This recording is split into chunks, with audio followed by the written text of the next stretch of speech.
말이 통하지 않을 땐 침묵하라. 말이 통하지 않는 사람이 있음을 인정하라. 살다 보면 여러 가지 갈등으로 인해 마주치기조차 싫은 사람들이 주변에 생기게 마련이다.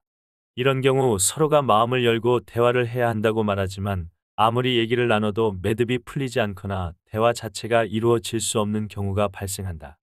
왜 이런 상황이 발생하는 것일까? 인간관계에서 갈등이 생겼을 때 사람들의 반응을 나는 4가지 유형으로 구분한다. 첫째, 갈등이란 있을 수 없다고 생각하는 형.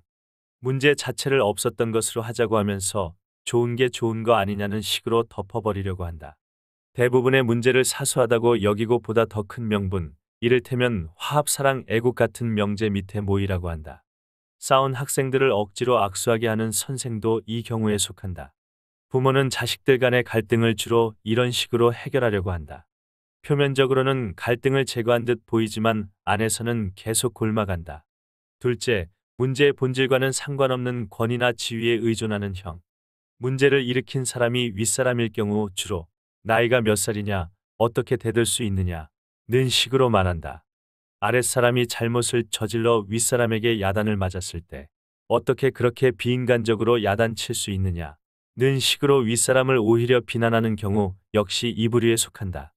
여자와 싸우다가 여자가 왜 그래? 라며 윽박지르는 남자들도 이 부류이다. 셋째, 다른 사람들에게 호소하는 형. 이런 사람들은 평상시에는 당사자에게 태연하게 행동하면서도 다른 사람들에게 자기 하소연을 늘어놓는데 오해, 과장, 축소, 은폐, 모함이 따른다. 그러나 나중에 무슨 말을 했었는지도 제대로 기억을 못하거나 딱 잡아댄다. 당사자와 직접 이야기하는 경우는 드물며 오해가 풀어져도 사과하거나 반성하지 않는다. 다중인격적인 면모를 갖고 있으며 가장 멀리 해야 할 대상에 속한다. 넷째, 책임을 밝히려고 하는 형. 보통 사람들은 입으로 직접 거론하기 힘들어하는 것들도 거침없이 끄집어내어 밝히고자 한다.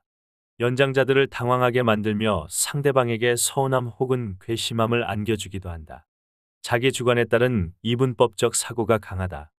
자식에게 우리 대화하자 고 해놓고 자식이 무슨 말을 하면 오히려 야단을 치고, 그래서 자식이 침묵하면 이제는 말을 안 한다고 야단치는 부모도 이 유형에 속한다.